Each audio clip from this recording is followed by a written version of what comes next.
morning. This is Germán Llanos. I'm the managing broker of 24-Hour Real Estate.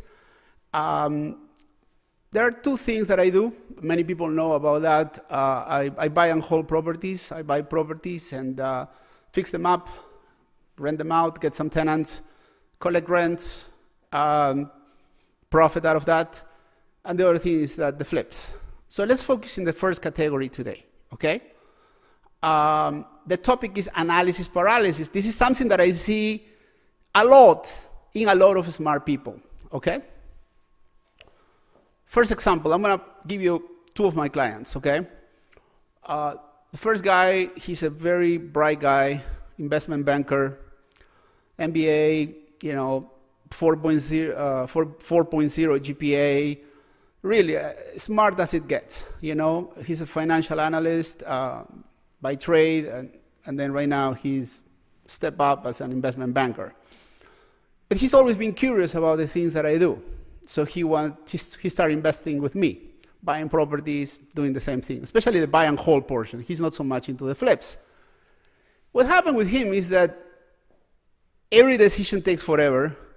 So every time that I bring a deal to the table, it's always too late by the moment that he takes a decision, if he ever takes it. He's a professional when it comes to finding reasons why not to do something. Okay? So he analyzes, and he all the time come up with these very valid points, very good arguments why not to do something. But the problem is, during that process, he misses a lot of opportunities, as you can imagine, right? And this happens to many people. It's not only him. Okay, it happens to a lot of people, which they overanalyze things, and then guess what? You will always find reasons why not to do that, right? All right, second guy. He used to be an illegal immigrant until not so long ago. He speaks Spanish, and he barely speaks English. Reality. He has trouble ordering in a restaurant. So he's very limited in English. Until recently, he was able to fix his papers, become a legal resident. But within all that time frame from before, he was able to build up pretty much a 40, 50 properties portfolio.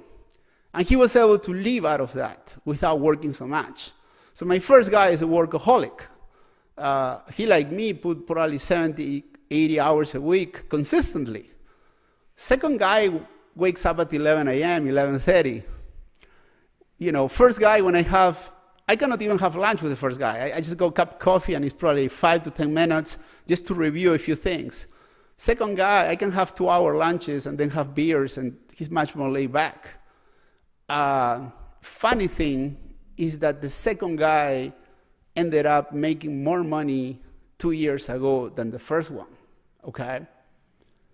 And I say funny because that's counterintuitive. You may think that the first guy has the upper hand. He's truly a smart guy. He's a Native American. He was born here, parents here forever. And the second one is, an immigrant like me. But the second one, when he invests, he listens to my advice, and then when he got 80, 90% of the information, he's ready to roll the dice. He either say yes or no, buy or not. Very bright guy. And for all the people that are overanalyzing this video, yeah, there are ways to buy either with cash or with lines of credits or type of loans. There's ways. So the financing in both cases is workable, and it's obviously been working for a while.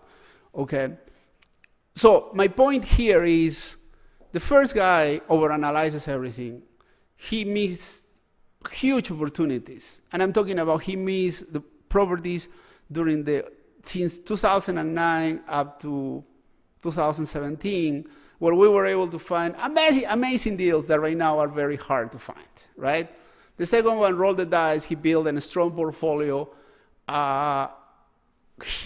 something wise that he always says is like, listen, you are not always going to get it right. But as long as I get it right 8, 9 times out of 10, we should be okay. And I found so much wisdom in that statement because I come from corporate America, and in corporate America is everything about the CYA, right? You know what it means, cover your ass, right? So basically they teach you how not to make mistakes. That's the way of thinking in corporate America. Whereas if you jump to the real world, the entrepreneurship world, it's all about learning from your mistakes. But your lessons come from mistakes. Your lessons doesn't come from successes. Which sounds like a cliche, but that's really true when you step out to the real world. It took me a lot of time to start doing flips. It took me a lot of time because I was overanalyzing things. And what happened is, after you take a decision, 80, 90% correct, then problems arise and happens. That's unavoidable. But guess what? You are smart enough to figure out solutions that you will never think up front, So somehow things work by itself after that. And if you are one of the analysis paralysis guys, you need to trust that something will fix during the process. That's crucial, okay? And learn from your mistakes and be okay making mistakes, which is so hard for people from corporate America and trained and educated in the whole university system, which trained you not to make mistakes. Different way of thinking, okay? My message for you today is jump into the pool, You will not always get it right. And like Billy Gibbons would say, that's okay. Have a great week, okay? Good to see you.